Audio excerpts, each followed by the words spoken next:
संपूर्ण वायरिंग केलेलं आहे, परमेश्वरांचं वायरिंग रेडी आहे. कुठल्याही माणसाशी कुठल्याही प्राणीमात्राशी वायर जोडलेली आहे. तुम्ही म्हणा प्राणीमात्र, येस प्राणीमात्र, पण मगाशी मी सांगितलं समोरून वाघ आला, आम्ही म्हणतो वाघ आल्यानंतर प्रार्थना तोंडात पण येणार नाही म्हणतो आपण.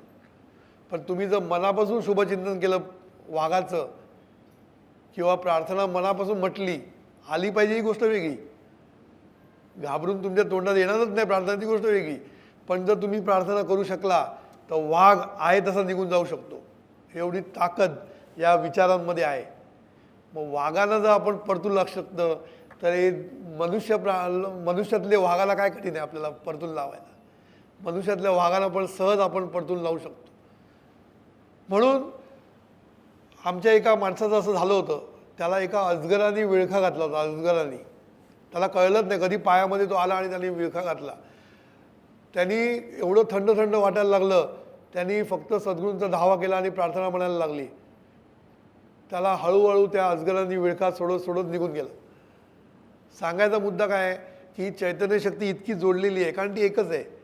त्यामुळे तुमचं चिंतन, तुमचा भाव, शब्द पोचत नसतील, लक्षात ठेवा.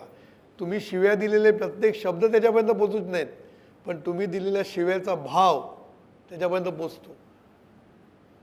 म्हणून जसं आई मुलाला म्हणते मेल्या, त्या शब्दामध्ये मेल्या आहे पण भावामध्ये मेल्या नाही, भावामध्ये प्रेम आहे, हे लक्षात ठेवायचं. त्यामुळे शब्द महत्त्वाचे नसतात, शब्दाच्या मागे जो भाव असतो तो खूप महत्त्वाचा असतो. म्हणून ह्याचा फायदा कुठे करून घ्यायचा आहे आपल्याला, की तुम्ही जेव्हा स्मरण करता तेव्हा तुम्ही एकमेकांना जोडले जातात. आणि एकमेकांना जोडले गेले की तुमच्या आतून जे विचार तुमचे असतात, जे भाव असतात ते त्याच्यापर्यंत पोचतात. म्हणून आपण म्हणतो की भिंतीला कान असतात. भिंतीला कान असतात म्हणजे काय, कोणतरी ऐकत असतो असं म्हणतो आपण. भिंतीला कान असतात म्हणजे काय, भिंतीला कान नसतात पण भिंतीच्या मागे कोणतरी ऐकत असेल किंवा कुठून तरी तो ऐकत असेल म्हणून भिंतीला कान म्हटलेलं आहे. तसं आपल्या अंतर्मनाला कान आहेत मोठे. बहिर्मन जे काही बोलतो, मनातल्या मनात जे काही विचार करतो, जे काही शिव्या देतो, जे काही शुभचिंतन करतो, जे काही आशीर्वाद देतो, ते सर्व काही ऐकायला अंतर्मन तिकडे असतं. आणि हे अंतर्मन जे ऐकतं ते दुसऱ्या अंतर्मनापर्यंत ते पोचवतं. कधी, स्मरण केल्यानंतर. म्हणून तुम्ही बॉसचं जेव्हा स्मरण करता, कारण स्मरण केल्याशिवाय शिव्या देता येत नाहीत. जेव्हा स्मरण करतो ते शिव्या देतो आपण, कारण बॉस स्मरणात आल्याशिवाय शिव्या तोंडात येत नाहीत, हे लक्षात ठेवायचं. म्हणून आपण एखाद्या बॉसला आपल्याला राग आलेला असतो आणि आपण बॉसचं मनात म्हणत असतो ह्याचं वाईट होऊ दे, याला त्रास झाला पाहिजे, ह्याचं एवढी निंदा करतो आपण, त्याचा द्वेष करत असतो, सगळं काही करत असतो. बाहेर भेटल्यानंतर कसं काय सर सर सर सर, पॉलिटिक्समध्ये सुद्धा आपण बघतो कसे नमस्कार करून वाकलेले असतात, खरे मनातून वाकलेले नसतात, काहीतरी फायदा असतो म्हणून वाकलेले असतात. जरा फायदा गेला, त्याचं महत्त्व गेलं की नमस्कार दुसरीकडे सुरू होतो, त्याच्याकडे नसतो. ह्याचा अर्थ काय, आतून नसतं ते. म्हणून आतून असणं खूप महत्त्वाचं आहे. बाहेरून तुम्ही नमस्कार किती करता त्याच्यापेक्षा आतून जर तुम्ही नमस्कार केलेला असेल त्या व्यक्तीला, तो त्याच्यापुढे लवकर पोचतो. म्हणून आपण जे काही आपल्या मनात भावना आहेत त्या दुसऱ्यापर्यंत पोचत असतात, हे पहिलं आपण लक्षात घेऊया. हे लक्षात घेतलं की मग आपल्याला कळेल की आपण किती सावध राहिलं पाहिजे. आतापर्यंत आपल्याला वाटलं काय की आपण आतून जे काही शिव्या देतो ते कोणाला कळत आहे, कोणाला कळत नाही, काय प्रॉब्लेम नाही, मजा मारून घेऊया. कारण कधीतरी आतून काढायचं असतं ना बाहेर. राग आलेला असतो बॉसचा म्हणा किंवा कोणाचा राग असतो, सासूचा राग असतो, तो काढायचा कुठून, मग तो आतल्यात काढतो, कारण बाहेर बोलता येत नाही. बाहेर ज्याला बोलण्याची परिस्थिती तो बाहेर बोलून दाखवतो, त्यामुळे तो वाट लावून टाकतो. म्हणजे बाहेर बोललं की संपलंच सगळं. पण आतून बोलणारे लोक असतात ना, ते आतून त्याला कुडतात म्हणतात, कुडत असतं आतून. मग ते आतच शिवाय देत असतात, आतच रडत असतात त्याच्याविरुद्ध काही ना काही बोलत असतात. तर ह्या सर्व गोष्टी आतून चाललेल्या आहेत ना, ह्या सर्व त्या माणसापर्यंत पोचत असतात आणि तुम्हाला तिथून प्रतिसाद मिळत असतो, हे लक्षात ठेवायचं. प्रतिसाद. तुम्ही म्हणणार विज्ञानाला हे मान्य नाही असे म्हणणारे लोक आहेत. विज्ञानाला मान्य नाही. तुम्ही अनुभव घेऊन बघा, तुम्हाला कळेल. मी तुम्हाला 2-4 अनुभव सांगतो, मी तुम्हाला कळेल. पहिला अनुभव म्हणजे आमच्याकडे एक प्रवचनकार होते, त्याची भावजय कोमामध्ये गेली होती, कोमामध्ये. तर 8 दिवस झाले, 10 दिवस झाले, कोमामधनं बाहेर यायला तयार नव्हती. डॉक्टरांनी काहीच सांगितलं नाही, काय शक्य होईल असं वाटत नाही म्हणून गप्प बसले होते डॉक्टर. कधी येईल माहीत नाही.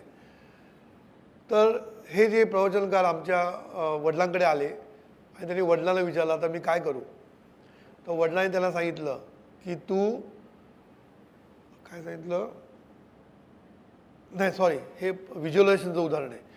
त्यांनी त्यांचा ते पहिलं सांगतो. पहिल्यांदा त्यांनी व्हिज्युअलायझेशन सुरू करायला सांगितलं सद्गुरू त्याला, की तुझी भावजय उठली आहे आणि तुमच्याशी बोलते, तुम्हाला ओळखलं, सगळ्यांना हसते आहे आणि मस्तपैकी त्या रूममध्ये तुम्ही एकत्र बसून बोलताय तिच्याशी, असं व्हिज्युअलायझेशन कर म्हणून सांगितलं. आणि ते व्हिज्युअलायझेशन केल्यानंतर त्याला ते अनुभव आला की ती लगेच जवळजवळ आणखीन एक 8 दिवसात ती उभी राहिली आणि ती सगळ्यांशी बोलायला लागली. तर ह्याच्यातनं त्यांनी अजून एक अनुभव घ्यायचा प्रयत्न केला. तो मला सांगायचा आहे खरं म्हणजे. त्याचा बॉस आहे ना, बॉस, तो म्हणजे त्याचा इमिजिएट बॉस नव्हता, त्याच्या इमिजिएट बॉसचा बॉस, त्याचाही बॉस, म्हणजे एवढा फरक होता. पण तो बॉस म्हणजे टॉप बॉस. आणि तो काय करायचा, सगळ्यांच्यावर एवढा भडकायचा, कुठलंही काम नाही झालं बरोबर की फाईल फेकून मारायचा, फाईल फेकून मारायचा. आता सद्गुरूंनी याला काय आयडिया सांगितले होते ह्या अंतर्मनाच्या, तर त्यांनी काय ठरवलं की आपण हे करून बघूया. म्हणून त्यांनी त्या बॉसबद्दल शुभचिंतन करायला सुरुवात केली. शुभचिंतन म्हणजे देवा याचं भलं कर, देवा याचं कल्याण कर, देवाला चांगली बुद्धी दे, असं तो म्हणत राहिला त्या बॉसबद्दल. आणि त्याला खरंच वाटेना, खरं त्याचा आणि त्या बॉसचा जास्त संबंध पण नव्हता, पण मीटिंगमध्ये बसायची सगळेजण. पण त्याचा बॉस, त्याचा जो इमिजिएट बॉस, त्याचा संबंधच असतं, त्या वरच्या बॉसचा संबंध कुठे. पण ते असं त्यांनी म्हणायला सुरुवात केल्यानंतर एका मीटिंगमध्ये त्या मोठ्या बॉसनी त्याला बोट दाखवून त्याचं नाव घेऊन म्हटलं की हाच खरा चांगला माणूस आहे आणि ह्याच्यावर माझा विश्वास आहे. म्हणजे बघा, म्हणजे ज्या माणसाशी संबंध पण नव्हता, पण त्यांनी आपलं शुभचिंतन केल्यामुळे ते एकमेकांशी जोडले गेले आणि त्याला तसा प्रतिसाद मिळाला. तुम्हाला मी अजून एक गोष्ट सांगतो. आमच्याकडे एक मंत्रालयामधनं आमच्या कोर्ससाठी एक जॉईंट सेक्रेटरी आली होती. जॉईंट सेक्रेटरी की डेप्युटी सेक्रेटरी मला आता आठवत नाही, पण मोठी ऑफिसर. ती आमच्या कर्जतला जे ज्ञानपीठ बांधलं आहे तिथे आमच्या बेसिक कोर्ससाठी आली होती. तर तिने हे सगळं समजून घेतलं आणि नंतर काय झालं, तिच्या ऑफिसमध्ये नवीन नवीन लोकांच्या पोस्टिंग होत असतात, इकडून तिकडे हलवत असतात, ह्या डिपार्टमेंटमध्ये ह्या डिपार्टमेंटमध्ये. तर हिच्या डिपार्टमेंटमध्ये एका माणसाला पाठवलं गेलं. तर तो माणूस आहे ना फेमस होता मंत्रालयामध्ये, की तो माणूस काम करत नाही, तो कोऑपरेट करत नाही, तो म्हणजे आळशी नंबर 1, म्हणजे त्रास देणारा आहे वगैरे, त्याच्याबद्दल सगळ्यांना चांगली माहिती होती. पण काय झालं, ही जी ऑफिसर होती बाई, ही रजेवर गेल्यामुळे त्या डिपार्टमेंटला, तिच्या डिपार्टमेंटला आलेलं तिला माहीतच नाही. आणि आल्यावर बाकीच्यांनी तिला सांगितलं की अरे तू ह्याला घेतला कसा, तुला प्रॉब्लेम होणार आहे. तर ती बोलली मी घेतला नाही, तो आला, मी नव्हती, मी रजेवर होती, आता काय करायचं. आला तर खरं, आणि तो नेहमीप्रमाणे हिला पण त्रास द्यायला सुरुवात केली त्यांनी, काम नाही करायचं, मुद्दाम हे करायचं. हिला मग बेसिक कोर्स आठवला, अंतर्मनाची पॉवर तिला आठवली. ती बोलली आपण आता हे प्रयत्न करून बघूया. आणि तिने 8च दिवस, जास्त दिवस पण नाही, 8 दिवस त्याला बघून सतत म्हणत राहिली, देवायांचं भलं कर, देवाचं कल्याण कर, देवाला चांगली बुद्धी दे, देवाचा संसार सुखाचा कर, असं म्हणत राहिली. तुम्हाला खोटं वाटेल, 8व्या दिवशी तो माणूस स्वतःहून तिच्याकडे आला आणि म्हणाला, बाईसाहेब तुम्ही जे काम करायला सांगाल तर मी करायला तयार आहे, मी तुम्हाला पूर्ण कॉपरेशन देईन, असं त्यांनी येऊन प्रतिसाद दिला 8व्या दिवशी. म्हणजे हे काही चमत्कार किंवा अंधश्रद्धा नाही आहे, हे विचारांचं शास्त्र आहे. म्हणून मी म्हटलं की विचार बोलतात, हे लक्षात ठेवा. आपल्याला आतापर्यंत फक्त जीभ बोलते एवढंच माहीत होतं, आचार थोडेफार माहीत होते बोलतात म्हणून, पण विचार बोलतात हे आता आपण नवीन शिकलेलो आहे इकडे. म्हणून विचार हे बोलत असतात. दुसरं उदाहरण देतो. आमच्या कोर्सला अजून एक माणूस आला होता, तो स्वतः फक्त BCom आणि त्याची जी MD होती, मॅनेजिंग डायरेक्टर, ती ॲडव्होकेट आणि खूप शिकलेली, ती पण अशीच. कोणी आतमध्ये गेला की त्याला सोलून, त्याचे वाक्य सांगतो, सोलून काढायची आणि बाहेर पाठवायची. त्यामुळे सगळेजण तिच्या खोलीत जायलाच घाबरायचे, केबिनमध्ये जायलाच घाबरायचे की नको ती आणि नको तिला भेटायला.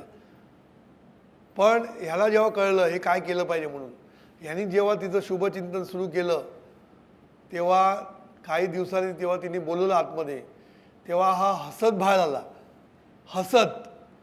तर सगळ्यांनी विचारलं, तू हसत कसा बाहेर आला? नाही म्हणे, माझ्याशी एकदम छान बोलली ती. आणि मग त्याला कळलं की आपण हे जे करतो याचं हे फळ आहे. आणि मग त्यांनी काय केलं, तिच्याशी आणखीन शुभचिंतन वाढवलं आणि ती मग त्याला चर्चा करायला बोलवायला लागली आतमध्ये. बघा काय फरक पडतोय. तो म्हणतो मी BCom, ही LLB आणि मोठी शिकलेली, तरी ती कुठल्याही गोष्टीवर चर्चा करायला मला बोलवायची आतमध्ये. नंतर पुढे काय झालं, त्यांच्या ऑफिसमधला एक त्याचा मित्र होता, तो त्याला म्हणायला लागला, अरे बाबा तू हे काय केलं, असं एवढं चमत्कार कसा झाला तुझ्या बाबतीत? आम्हा सगळ्यांना ती सोलून काढते आणि तुझ्याकडे एकदम मस्त बोलते, आनंदाने बोलते, हसून बोलते. हे काय चमत्कार आहे? सांग, तुझ्याकडे काहीतरी गडबड आहे, काहीतरी तू गडबड केलेली आहे. ह्याला पहिल्यांदा प्रश्न पडला, सांगू की नको सांगू, सांगू की नको सांगू? कारण लोक कधी कधी टर्न उडवतात ना तुमची. मग त्यांनी ठरवलं की सांगूया. मग त्याने त्याला सांगितलं, तू मी सांगशील ते ऐकून नीट घे, सांगू नको कोणाला. तो मला चालेल. त्याने समजावून सांगितलं की मी तिच्याबद्दल शुभचिंतन करतो, तिला मी असं असं बोलतो मनातल्या मनात, त्यामुळे माझे चांगलं झालेच. मग त्यांनी विचार केला आपण पण करून बघूया. आणि त्यांनी पण ते सत्र सुरू केलं. आणि तुम्हाला मजा म्हणजे त्याच्याशी पण ती चांगली वागायला लागली. म्हणजे एक योगायोगाने तुम्ही म्हटलं तर ते सोडून देऊया. दुसरं पण प्रोवन ही टेक्नॉलॉजी आहे. ही टेक्नॉलॉजी आहे ना, प्रोवन टेक्नॉलॉजी आहे. म्हणून ह्याचा उपयोग तुम्हाला आयुष्यामध्ये भरपूर ठिकाणी करता येईल.